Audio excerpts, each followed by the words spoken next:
고난 주간을 앞에 두고 우리는 이제 구약 성경에 나오는 두 개의 이 대표적인 순환 본문을 묵상하면서 이제 우리가 함께 다음 주부터의 이 고난 주간을 준비하고자 합니다.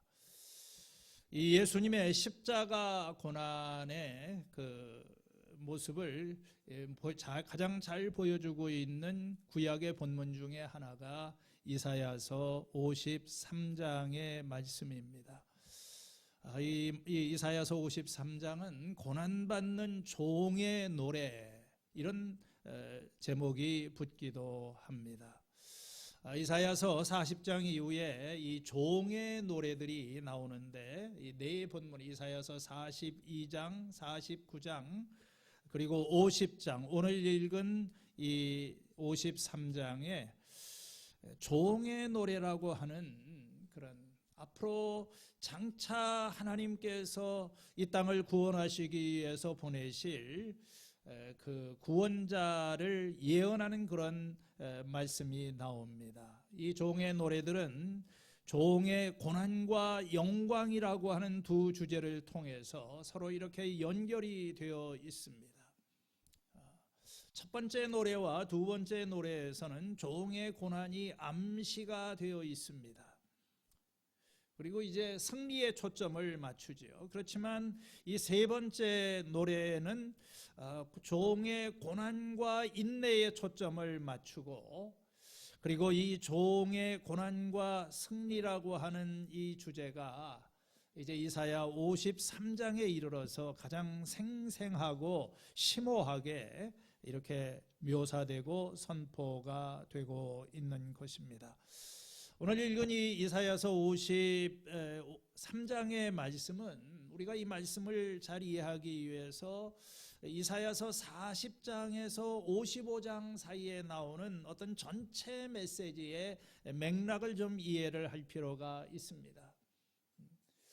이사야서 이 40장에서 55장은 바벨론의 포로 생활을 하고 있는 이스라엘 백성들을 향해서 선포된 위로의 복음입니다.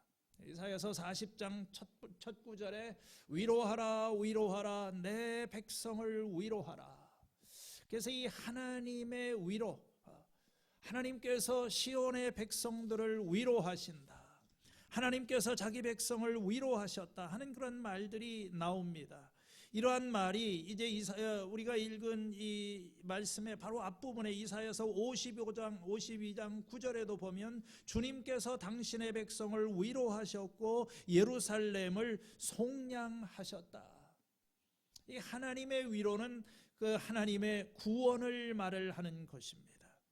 그리고 이 하나님의 구원의 능력이 그 주님의 팔이 나타났다, 이렇게 말을 하고 있습니다.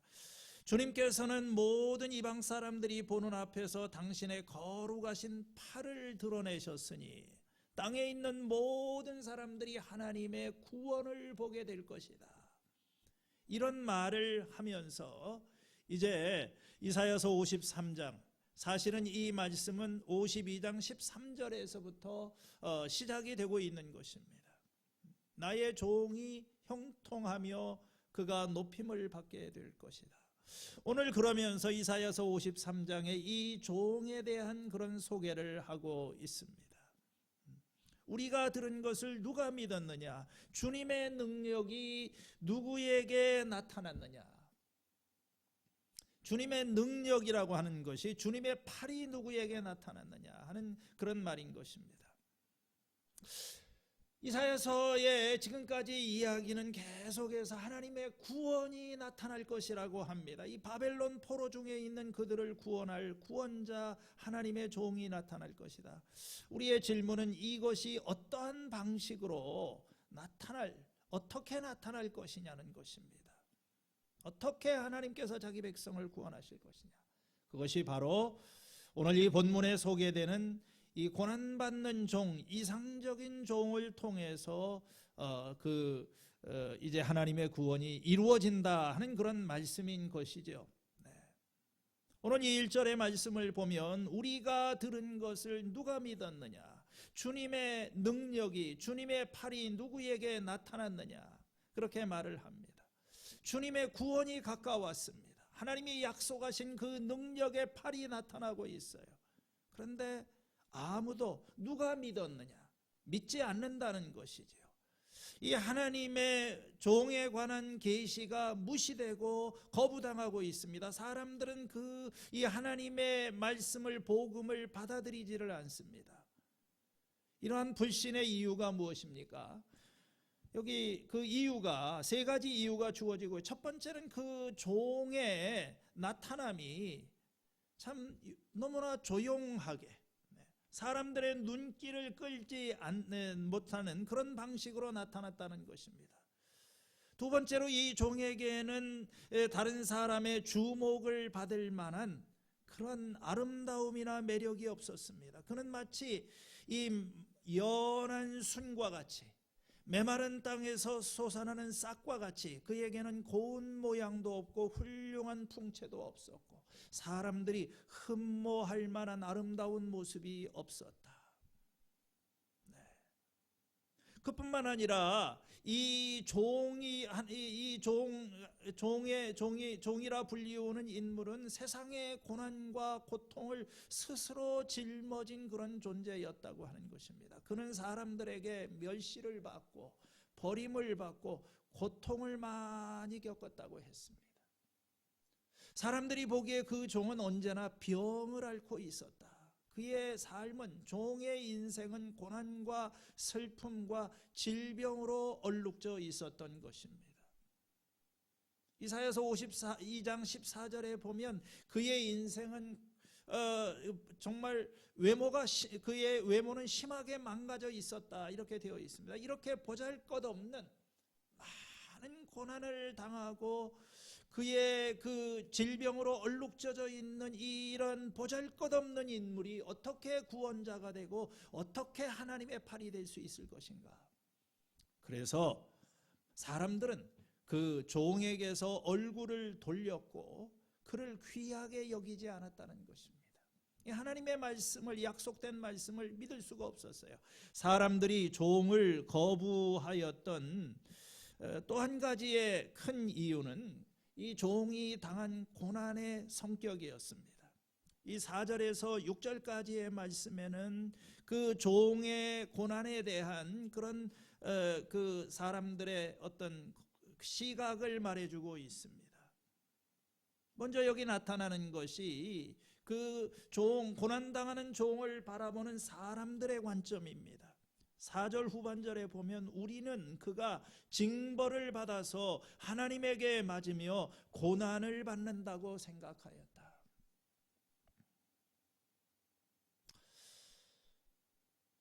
여러분,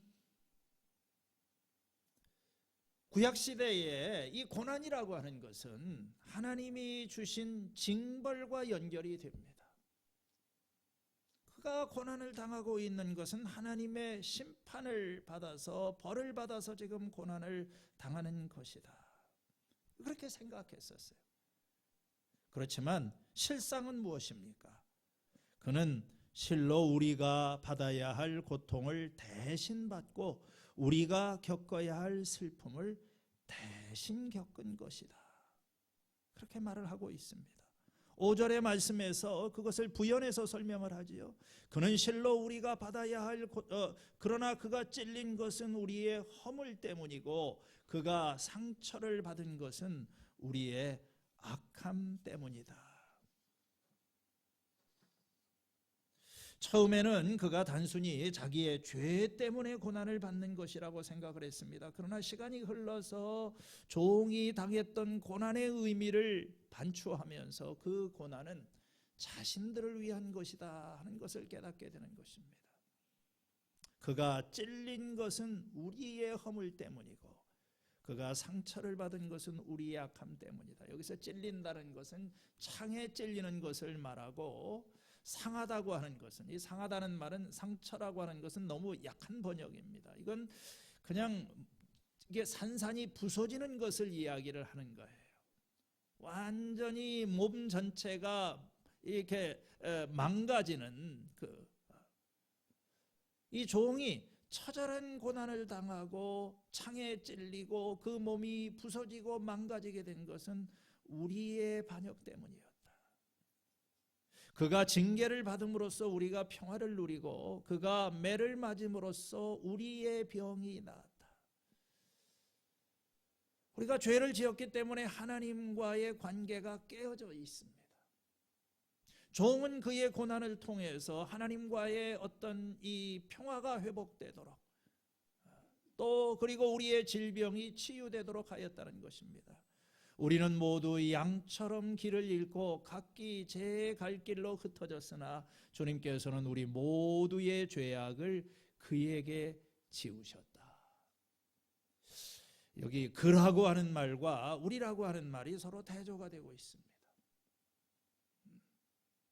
잘못이 그의 잘못 때문에 고난을 당한 것이 아니라 우리의 죄가, 우리의 이 어리석은 선택이, 우리는 양처럼 길을 잃고 제 갓길로 갔다.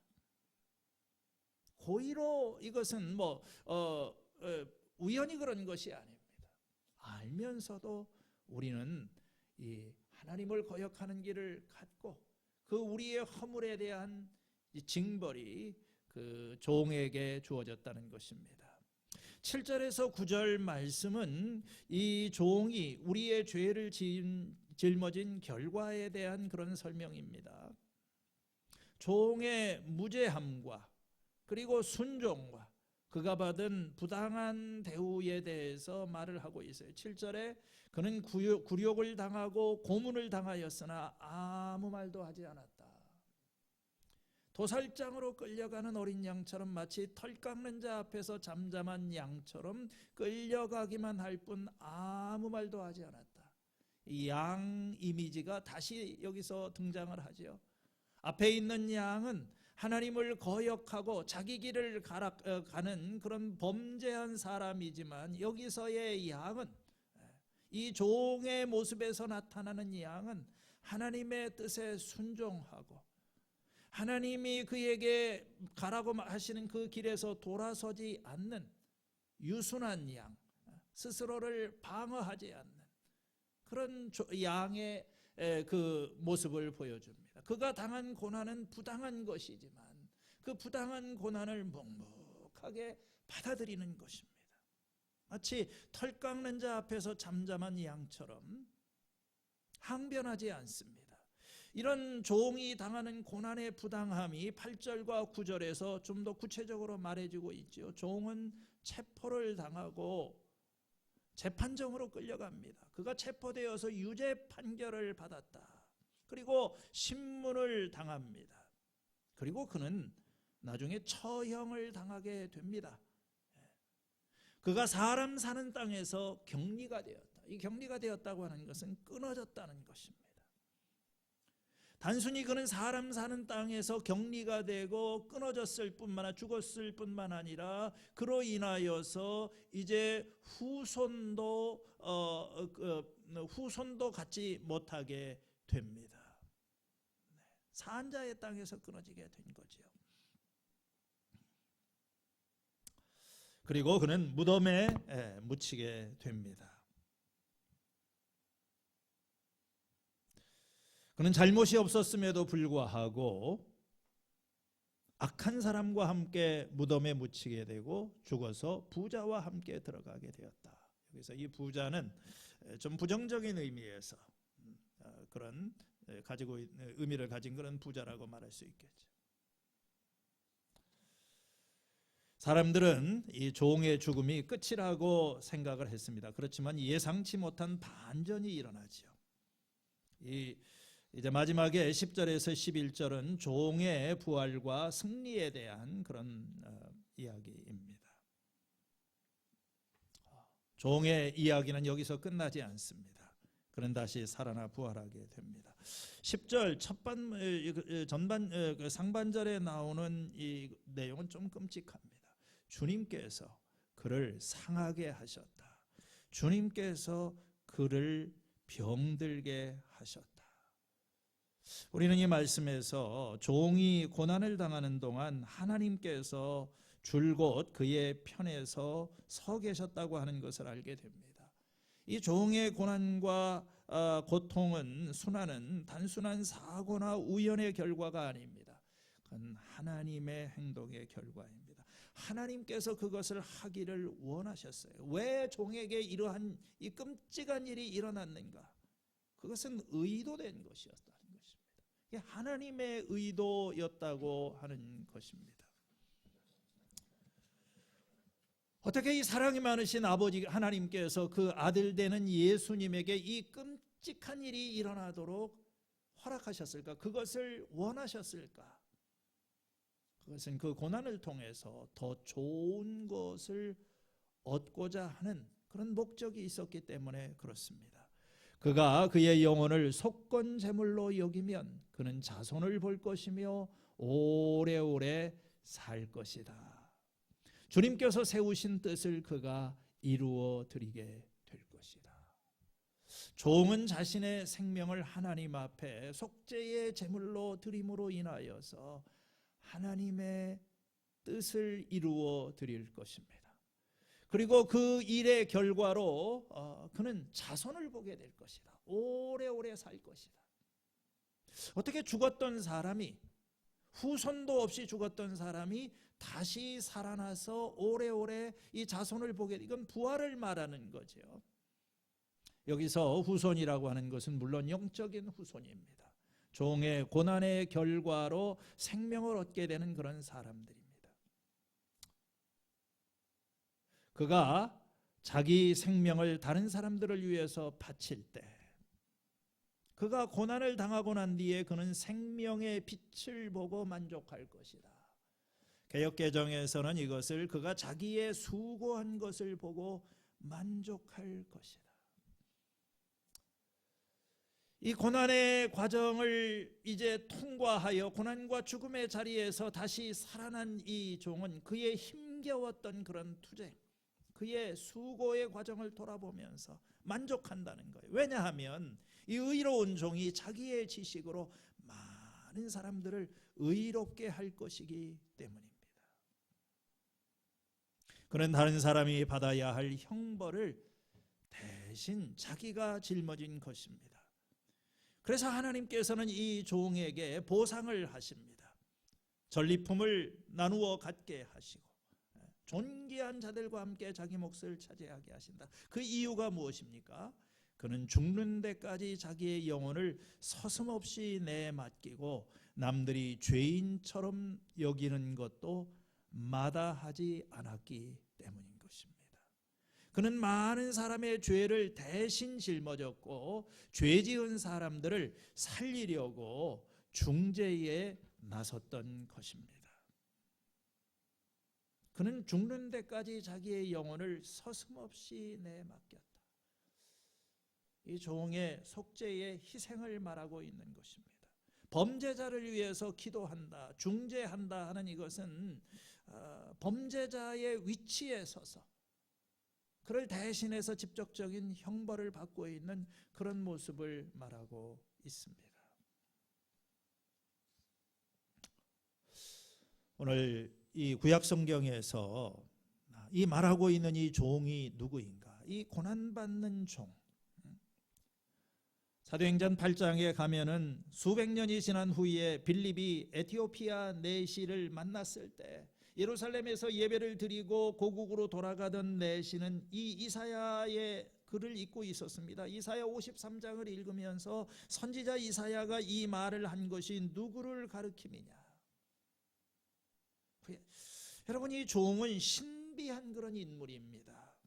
이스라엘의 사명이 그 안에서 절정에 도달하게 되는 어떤 미래적인 인물, 마지막 때의 모습을 드러나게 될 어떤 구원자, 누구를 말하는 것일까요? 이 종에 대한 이 종의 정체에 대한 수많은 질문, 구약 시대에 살고 있는 사람들은 할 수가 없어요. 이게 비길 만한, 지금 어떤 사람은 모세를 말하는 것이다, 어떤 사람은 에레미야를 말하는 것이다, 다양한 의견이 있겠지만 아무도 알지를 못합니다. 성경이 이 묘사하는 이 종의 이 모습에 일치하는 유일한 한 인물은 바로 신약의 예수 그리스도밖에 없습니다.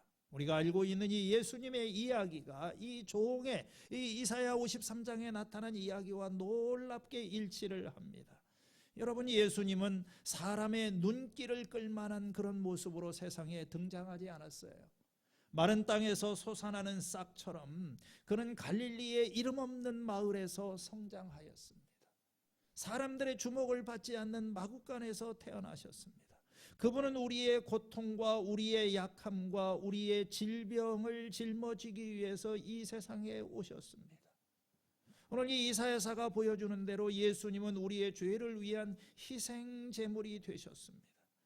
하나님께서 그 종에게 우리가 받아 마땅한 모든 진노를 쏟아부으셨어요. 고린도후서 5장 21절에 보면 하나님께서는 죄를 모르시는 분에게 우리 대신으로 죄를 씌우셨습니다. 그것은 우리가 그리스도 안에서 하나님의 의가 되게 하려는 것입니다. 여러분, 여기서 강조가 되고 있는 것은 종이 우리를 대신하여 고난을 받고 그의 고난을 인하여서 우리가 치유를 받고 하나님과의 평화를 누리게 되었다고 하는 것입니다. 그 종은 예수님은 체포되어서 조롱과 수치를 당했습니다. 빌라도와 유대의 지도자들에게 부당한 대우를 그 재판을 받았지만 주님은 아무 말씀하지 않으셨어요. 겟세마네 송단에서 그 종은 아버지의 뜻을 이루기 위해서 마지막까지 순종하셨습니다.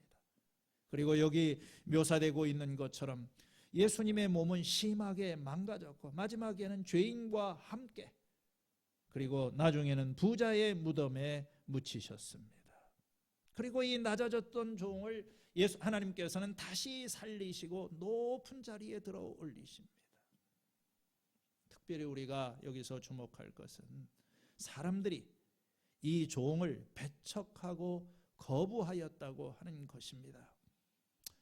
예수님이 세상에 오셔서 병자를 치유하시고 죄사함을 선포하셨지만 하나님이 약속하신 그 종이 구원자가 세상에 왔지만 사람들은 환영하지를 않았어요.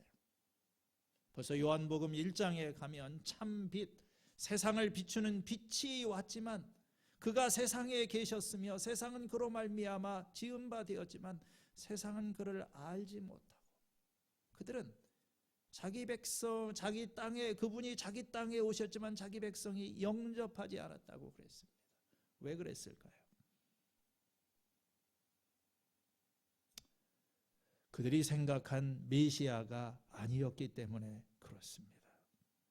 그들은 자기 민족을 이방의 압제에서 구원해 줄 능력의 왕을 기대했습니다. 어떤 위대한 능력을 가지고 자기들을 구원해 줄 그런 구원자를 생각했어요. 오늘 많은 사람들이 예수님을 믿지 않는 이유, 우리가 들은 것을 누가 믿었느냐, 주님의 능력이 누구에게 나타났느냐. 오늘 이 하나님의 구원의 능력은 우리가 생각한 방식으로 나타나지 않습니다. 베드로는 그 예수님과 함께 영광의 자리에서 통치할 것을 기대했지만 예수님께서는 인자가 버림을 당하고 고난을 받고 십자가에서 죽어야 될 것이다, 그런 말씀을 하였습니다. 오늘 이 고난을 받고 십자가 앞에 서시는 이 예수는 사람들이 원하는 예수님이 아닙니다. 우리는 그 예수님을 생각하지 않습니다. 오늘 우리가 믿고 있는 그 예수님은 나의 필요를 채워주고 나를 어떤 높은 자리에 세워줄 수 있는 그런 능력의 예수를 생각할 때가 많이 있어요. 오늘 우리가 이제 고난주간을 앞에 두고 예수님이 이 세상에 오신 목적, 그리고 그분이 우리를 위해서 하신 일, 다시 한번 많은 사람들은 그에게서 얼굴을 돌렸고 귀히 여기지 않았다. 우리도 그렇게 하였다. 우리 이 고난 주간을 통해서 이사야 53장의 말씀을 묵상하고 주님이 가신 그 십자가의 길을 우리가 함께 걸어갈 수 있는 우리 겨자씨 교회 믿음의 식구들이 될 수 있기를 바랍니다. 오늘 말씀을 생각하시면서 함께 찬양을 부르겠습니다. 만왕의 왕 내 주께서 왜 고초 당했나. 151장 찬송입니다. 만왕의 왕 내 주께서 왜 고초 당했나. 이 벌레 같은 날 위해 그 보혈을 흘렸네. 십자가 내가 처음 볼 때에 나의 맘에 큰 고통 사라져. 오늘 믿고서 내 눈 밝았네. 참 내 기쁨 영원하도다. 주 십자가 못 박힘은 속죄함 아닌가. 그 긍휼함과 그 은혜 말할 수 없도다. 십자가 내가 처음 볼 때 나의 맘에 큰 고통 사라져. 오늘 믿고서 내 눈 밝았네. 참 내 기쁨 영원하도다. 하나님 아버지, 이 땅에 오신 주님, 이 하나님의 구원이 낮아짐과 고난 속에 있는 것을 우리가 이 말씀 속에서 묵상하며, 오늘 이 땅에 오신 주님, 우리도 그리스도의 고난에 동참하고 고난 받으신 그리스도를 알고 하나님이 주신 진정한 이 구원의 축복을, 또 하나님의 은혜를 다시 한번 저희들 속에서 깨닫게 하시고 이 구원의 기쁨이 우리 속에서 넘치게 하시고 주님의 길을 걸어가는 주의 백성들이 되게 하여 주시옵소서. 예수님의 이름으로 기도했습니다.